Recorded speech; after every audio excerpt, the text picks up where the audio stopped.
Right, so I'm just plugging in to the 230 unit on this van. Seem to have a bit of an issue with the charger, so see if we can diagnose the fault and then hopefully fix the fault. Right. Hey, look at that! We've got power. Bonus! That's an easy fix. And we're back on, look at that! Oh! So sometimes it can be dead easy.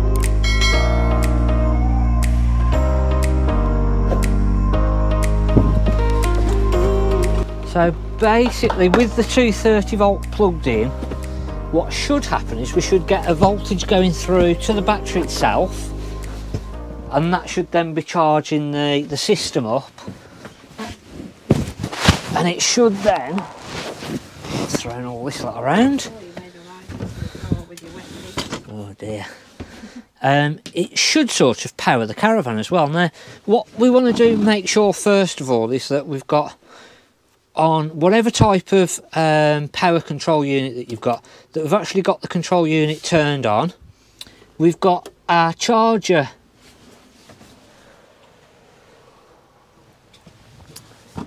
in the on position. We can double check whether we've got 230 volt coming in by pressing our little test button. So that lets us know that we've got 230 volt coming in. So in theory, we've got our little light on here.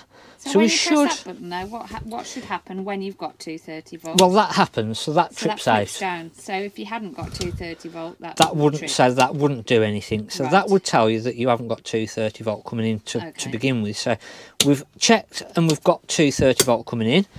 Our little charger unit light is lit up, but then when we go onto the connections on the back of the battery or on the battery itself, and again, you'll either want to disconnect the battery, or what we can do is, this is the most awkward van I could have found, I think. So we've got our wires here that basically come from the charger unit and Caravan, which are these ones here, and they then connect to our battery leads. Now if I disconnect these two out, and I'll do a test then on these. So this is 12 volt power, or we should have 12 volt power, or roughly 13 and a half, I think the charger unit should be putting out. So we'll put our tester. So this is testing whether the unit in the Caravan works. Yeah, so this is going to tell us whether the charger unit is actually working. So look at that.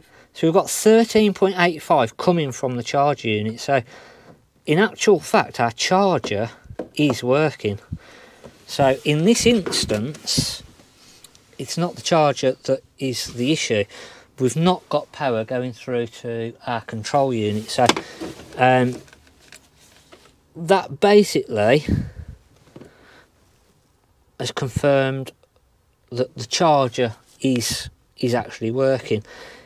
Now it sort of cocked the video up, in all honesty, because I was hoping... I think it was going to be the case, did you? I was hoping that the charger weren't going to work and we could then dive in and fix the charger unit, but it's thrown up a completely different fault. So the video that I was going to do has gone tits up. Oh dear.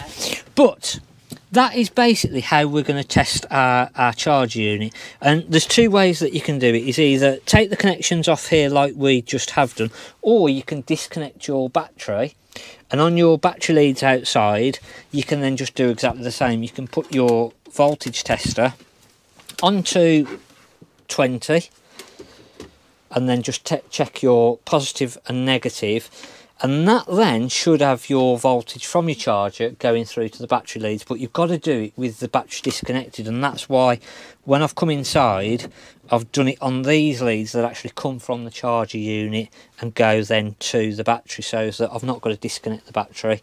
I can just do it from in here. But yeah, that basically is just letting us know then that the charger is working. If it was the case that we hadn't got a voltage coming from that, and it was reading zero or a really low voltage, we know then that there's an issue with the charger, and we'd then have to start digging in and figuring out why the actual charge unit isn't working. So in this instance, we'd disconnect everything off. So we'd pull our 230 volt off on the outside, and what I'm going to just do while I'm here is just connect this up, because chances are I've got to do half the same thing as what you'd have to do if it was the charger unit. I'm going to check the fuse, because we've got a charger fuse, so that will then tell us.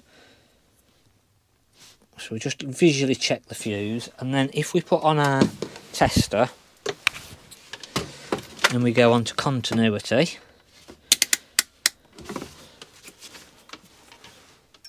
we should get a beep, and the continuity is like the little symbol there, like a sound symbol, or like a Wi-Fi sort of looking symbol. And when it makes the noise, that tells you that the continuity is there and that's making a connection.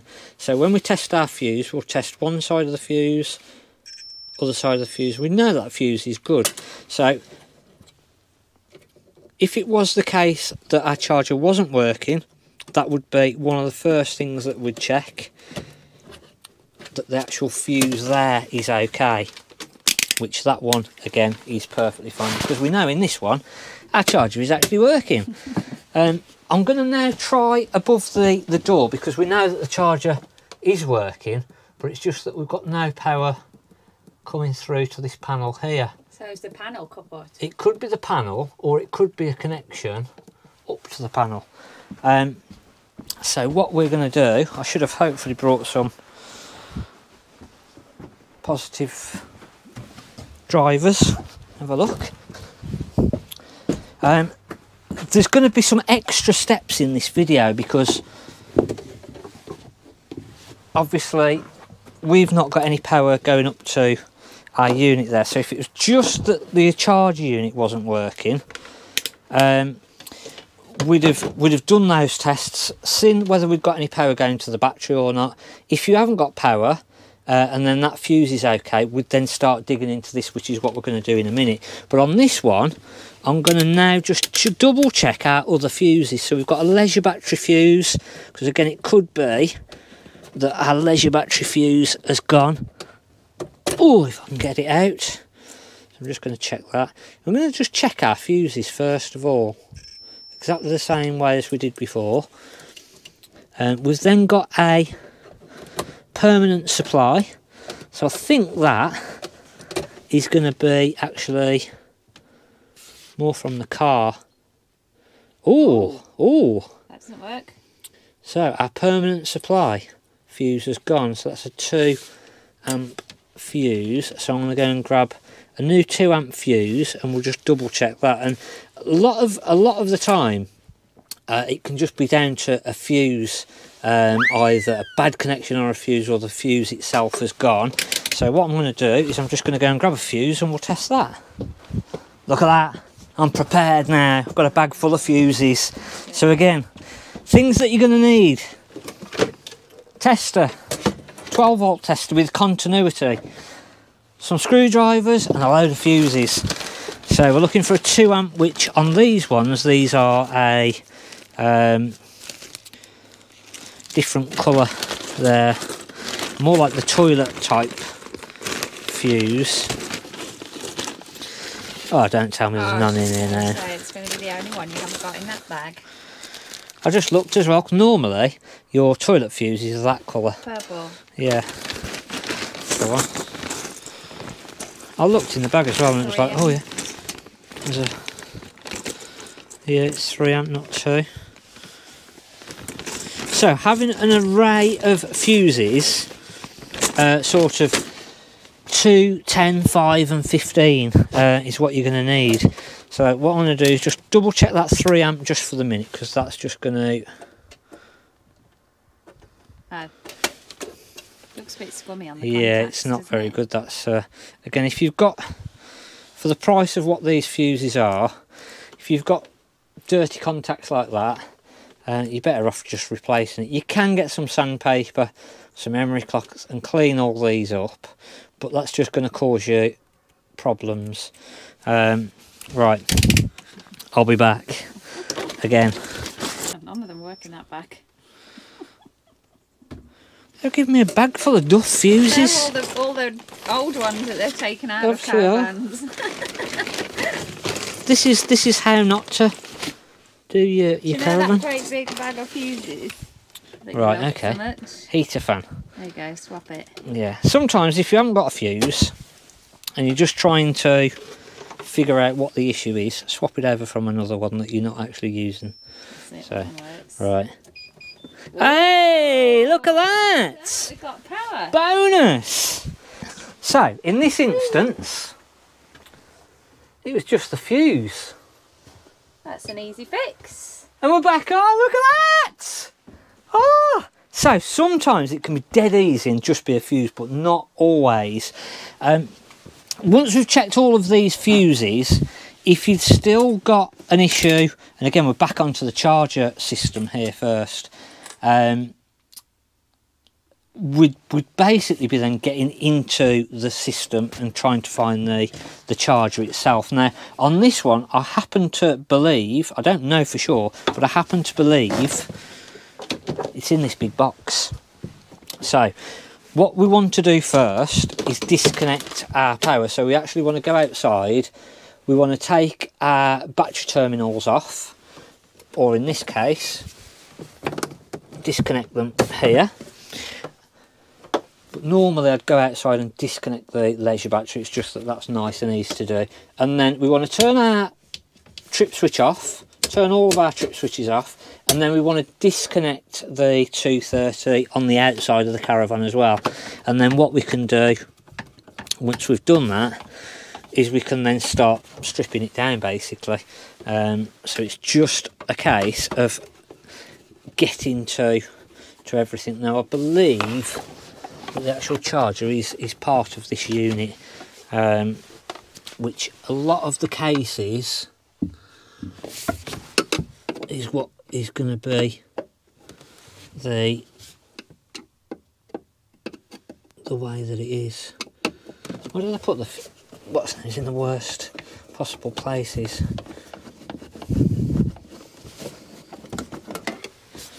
So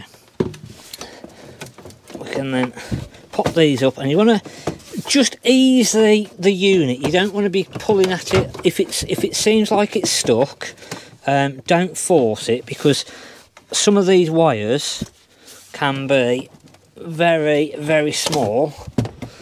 So we just want to ease it out, and then the actual charger unit in this system is built into here, and I can see the actual unit just there. Now it might be that this front cover will just screw off, and so in this one we can actually take the front cover off without having to undo all of the rivets. Sometimes we have to drill all the rivets out to get to the charger unit.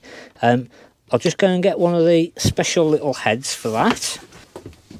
Does this one fit? Whey! So, the reason these were a pain is they've got the little security heads in the middle. I can't really see what shape that is. Is it like a hexagon? No, it's got a little thing in the middle, so it's a special little jobber. Key thing is have somewhere to put your screws.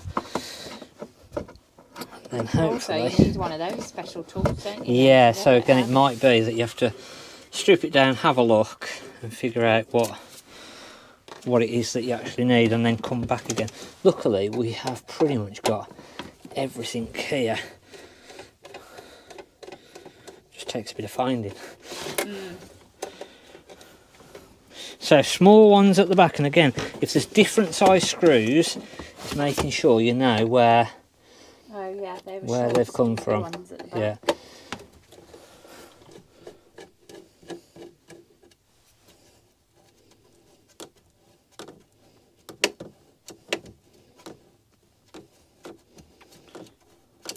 lose it. Oh, that's a big one. Oh. 3 big ones and a little one. Looks like it.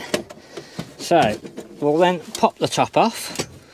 Ooh. And then, again, just be careful because we've got our wires normally sort of connected. Make sure, as I say, that you've got your 230 volt disconnected, because it's going to hurt if you touch that. And then on this one,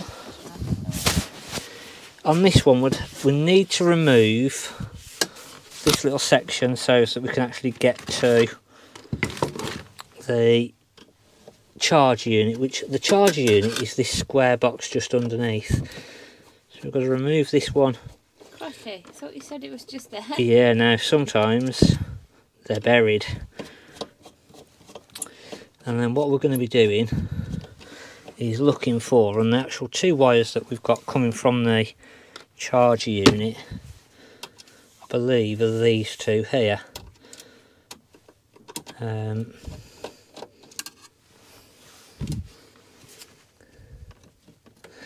we've got the little connectors just at the back as well.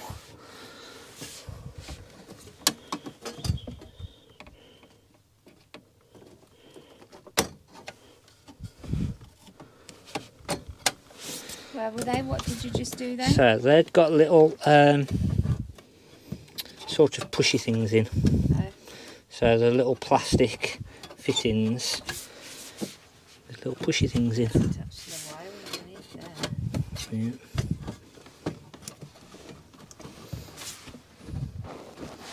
Right, so the issue that we've got why that's not coming out is because all of our wires underneath are connected into this board as well. But basically, just double check. I believe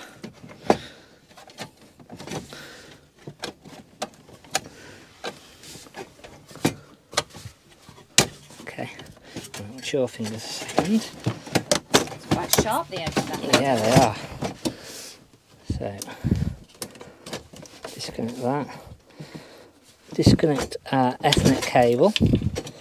And then disconnect our little one. And these type of connections have got our little push in either side. So we push those in, and then that should release the panel.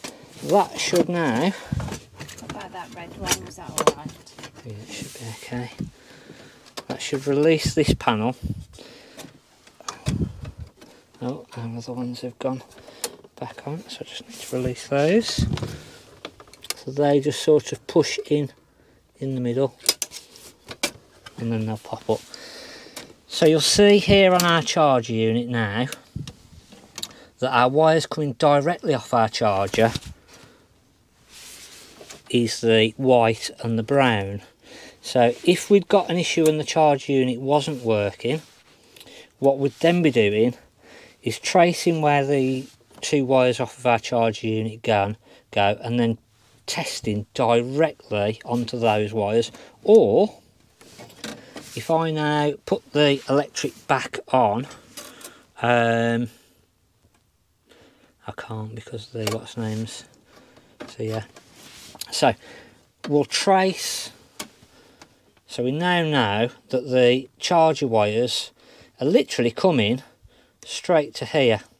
So when I reconnect all of this back up, it will be these 2 connections are my direct to the charge unit connectors that I'm going to test. And if it was the case that we'd done all of our checks and we hadn't got any readings off to our battery, we couldn't get our control panel on, and it just didn't seem that we'd got a reading coming from the charge unit, it's these 2 wires now that we want to double check.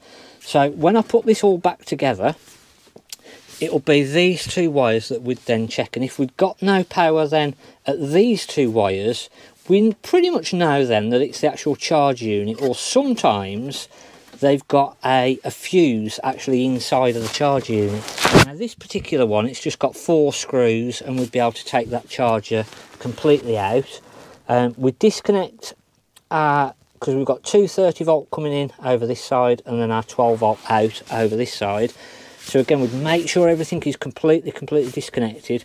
We'd then disconnect our 230, disconnect our 12 volt, we'd take this out, and we can then take this cover off and see whether there's a fuse actually inside of the charger. We'd replace that fuse if it looks like it had gone, refit everything, and then we can redo exactly the same test. We'd test onto these wires here and see whether it's actually our charger. If it is, and it's the charger unit that is completely gone, the fuse hasn't worked by replacing that, or it might be that the fuse has now got it to work. But if it is the case that the actual charger itself has gone, we'd look on the charger, get the model number, get all the outputs, so there'll be the 230 volt in, and then it'll give you a power output out. Either look on the internet online to try and find a replacement charger and then obviously refit as it was, or take it down to your local accessory shop and get them to supply you with a new one. So what we're going to do is pretend that we've put a new charger in. We're going to pretend that it wasn't just a fuse, and it was just the actual charger. So we've just now fitted this charger, so we now need to fit everything back in. So our first thing is putting the control board back in. So we're going to put that back into position. We've got two little screws either side, so we're going to put our little 2 screws back in. And then all that we're looking to do then is our connections underneath and our 4 screws back into the unit. And that should then hopefully give us the power back in. But sort of 9 times out of 10, it can be that it's just a fuse that's gone. But if it is that the actual charger has gone, it's just then locating it, double checking the 2 wires, as I say, coming from the charger unit. We put it all back together like this anyway, because we need our power in to be able to test it. So we want to make sure that everything is safe. We'll then line these back up. Make sure that your plugs go fully in and they click back in. We've got our Ethernet cable, that's our communication cable up to the board above the door. We want to make sure then that any little cables like these are all nicely still connected. There's a little cover come off of there, so we want to make sure that's refitted back in before we put everything back together.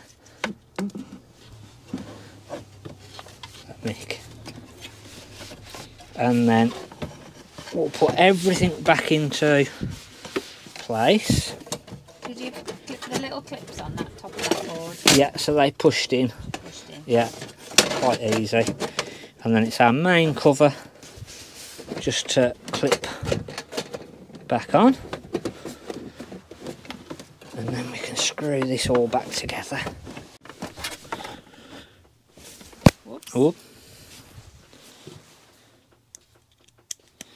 Another thing that makes the job a hell of a lot easier is magnetic screwdriver, so that when you're putting screws back into awkward positions, you can actually do it with ease.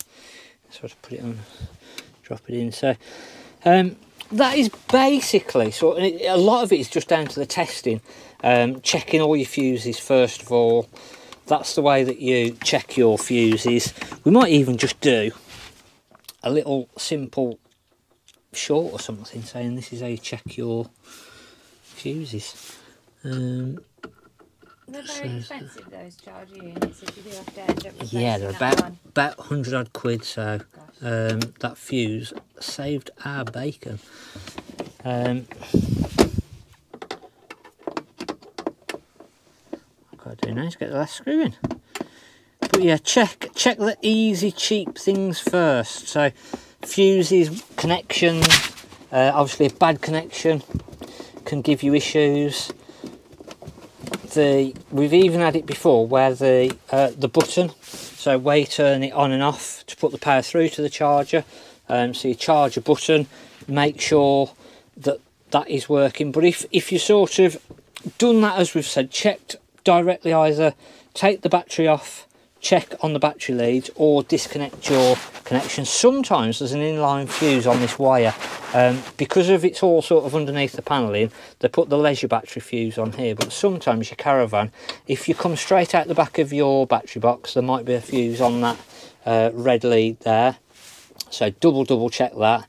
And it's just sort of working from the battery where you should have power from the charger without the battery actually connected, and then working back, checking then your fuses, getting into the actual charger unit, and that's really the last thing is seeing whether you've got power coming from that charger.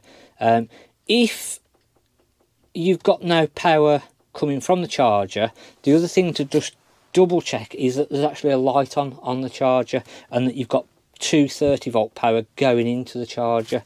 So again, you then swap your meter over to a higher setting, and then you check the 230 volt going in. So again, a little bit more difficult with everything sort of out, but sometimes if you take the charger out of it, get a 3-pin plug with some wire on, put that on the bench, plug it in directly into the socket, and then you can test, because you've then took everything else out of the system. We've had that before where the actual 230 volt has been the issue getting to the charger. So just make sure if you get into that charger that you've actually got a light on there, that you can see that light. Normally they've got a light to sort of tell you that they are actually working, but if you've got power coming in and then you've got no 12 volt coming out, it's definitely the charger unit. If not, if you've got 12 volt coming out of the charger unit, then it's either a broken wire, a bad connection, or a fuse. Hopefully our not so charger unit fix identifying problem, not quite what we thought it was going to be, has helped you. Let us know in the comments what you think. Hit the subscribe button, because again we've got lots of different videos coming out over the next few weeks, and hopefully it'll help somebody down the line. Thanks for watching. I'm Mark at the Caravan Place.